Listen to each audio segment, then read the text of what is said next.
Media breaking చూస్తే కాసేపట్లో భద్రాద్రి కొత్తగూడెం జిల్లాలో సీఎం రేవంత్ రెడ్డి పర్యటించనున్నారు. కొత్తగూడెంలో Manmohan Singh earth sciences varsity CM Revanth Reddy ప్రారంభించనున్నారు.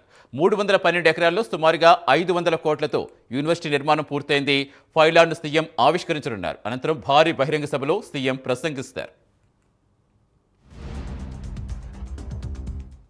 పూర్తి సమాచారం ఇచ్చేందుకు ప్రస్తుతం మా కరెస్పాండెంట్ రజనీకాంత్ ఫీల్డ్లో సిద్ధంగా. ఎస్ రజనీకాంత్, ఎంతసేపట్లో సీఎం రేవంత్ రెడ్డి అక్కడికి రాబోతున్నారు? ఏర్పాట్లు ఎలా ఉన్నాయి?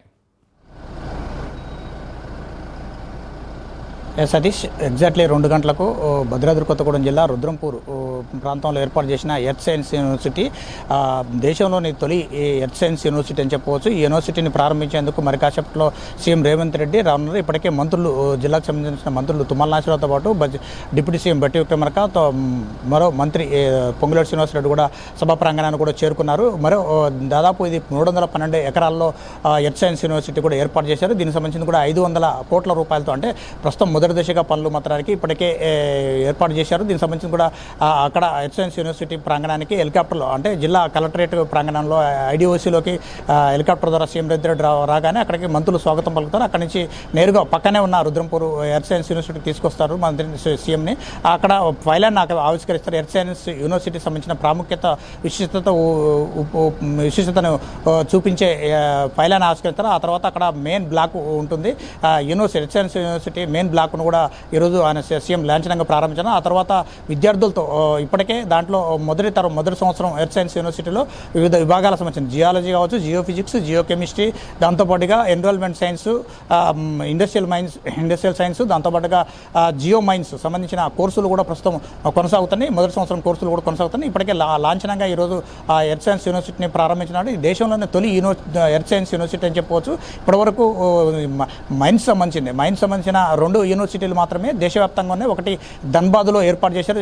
జార్ఖండ్ రాష్ట్రం ధన్బాద్లో ఏర్పాటు చేయగా 1957లో కొత్తగూడెంలో ఎక్కువగా అధికంగా వనరులు ఉన్నాయి. దాదాపు ఖనిజ నిక్షేపాలు ఉన్న వనరులు, బొగ్గు నిక్షేపాలు, దాంతోపాటు బైరేటీస్, దాంతోపాటుగా కొన్ని రకాల క్వార్ట్జ్ సంబంధించిన రాళ్ళు, అత్యాధునికమైన ఇక్కడ నీటి నిక్షేపాలు ఉండటంతో ఇక్కడ ఏర్పాటు చేసిన 1957లో మైనింగ్ ఇంజనీరింగ్ కాలేజీ ఏర్పాటు చేశారు. తెలంగాణ ప్రభుత్వం అధికారంలోకి వచ్చాక దాన్ని మైనింగ్ యూనివర్సిటీగా అప్గ్రేడ్ చేశారు. దాని తర్వాత ఇప్పుడు దాన్ని ఎర్త్ సైన్స్ యూనివర్సిటీగా అప్గ్రేడ్ చేస్తున్నారు. దీంట్లో నుంచి ఇక్కడ నుంచి కూడా ప్రధానంగా ఈరోజు సీఎం సభలో కూడా ప్రత్యేకంగా ఎర్త్ సైన్స్ యూనివర్సిటీ ప్రాముఖ్యతను కూడా పూర్తిగా వివరించనున్నట్టు కూడా చెప్తున్నారు. అనంతరం విద్యార్థులతో ఇంటరాక్ట్ అయిన తర్వాత అక్కడ సభా ప్రాంగణం ఏర్పాటు చేశారు. సుమారు 15 ఎకరాల గ్రౌండ్లో ఏర్పాటు చేశారు. సుమారు 20,000 మంది, అంటే విద్యార్థులతో పాటుగా సైన్స్ విద్యార్థులు, కొత్తగూడెం జిల్లాలో వివిధ కళాశాలలో విద్యను అభ్యసిస్తున్న ఇంటర్మీడియట్ విద్యార్థులు కావచ్చు, డిగ్రీ చదువుతున్న ఇంజనీరింగ్ చదువుతున్న విద్యార్థులను అక్కడ తీసుకొస్తారు. దాంతోపాటు కొంతమంది ఈ కొత్తగూడెం జిల్లాకు సంబంధించిన ప్రజలు కూడా అక్కడికి వస్తారు. 20,000 మంది, సుమారు 10,000 మంది విద్యార్థులతో పాటు 10,000 మంది ప్రజలు కూడా అక్కడ నేరుగా సీఎం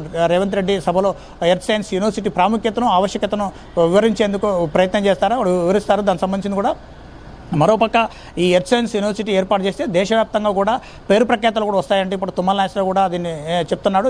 ఈ యూనివర్సిటీ ఏర్పాటుకు మంత్రి తుమ్మల నాగేశ్వరరావు దీన్ని తుమ్మల నాగేశ్వరరావు ప్రత్యేకంగా చొరవ చూపించి సీఎం రేవంత్ రెడ్డితో పాటుగా కేబినెట్లో కూడా అప్రూవల్ తీసుకొని దీన్ని ఇప్పటికే 500 కోట్ల రూపాయలతో బిల్డింగ్స్ కూడా మొత్తం పూర్తిగా ఇన్ఫ్రాస్ట్రక్చర్ సంబంధించిన బిల్డింగ్స్ అనేవి కూడా నిర్మాణం చేపట్టారు. దీనికి సంబంధించిన కూడా ఇక్కడ జియో సైన్స్తో పాటు జియో మైన్స్, జియాలజికల్ సంబంధించిన డిపార్ట్మెంట్స్ 3 ప్రధానంగా చెప్పచ్చు. ఖగోళ శాస్త్రంలో వచ్చే మార్పులు, దాంతో భూభౌతిక శాస్త్రంలో పూర్తిగా ఏర్పడే మార్పులతో పాటు ఓషియోనోగ్రఫీ, అంటే సముద్రంలో ఏర్పడే మార్పులని కూడా పూర్తిగా అధ్యయనం చేయడం కోసం ఈ ఎర్త్ సైన్స్లో విద్యార్థులకు మాత్రానికి శాస్త్రవేత్తలుగా తీర్చిదిద్దేందుకు ఈ ఎర్త్ సైన్స్ యూనివర్సిటీ ఏర్పడుతుందని చెప్పేసి ఆశాభావంగా వ్యక్తం చేస్తున్న పరిస్థితి. మరోపక్క దీనికి సంబంధించి కూడా ఇక్కడ ఈ ఎర్త్ సైన్స్ యూనివర్సిటీ కొత్తగూడెంలో ఏర్పాటు చేయడానికి కూడా ప్రత్యేకమైన కారణాలు ఉన్నాయని చెప్పవచ్చు. Satish, thank you Rajinikanth.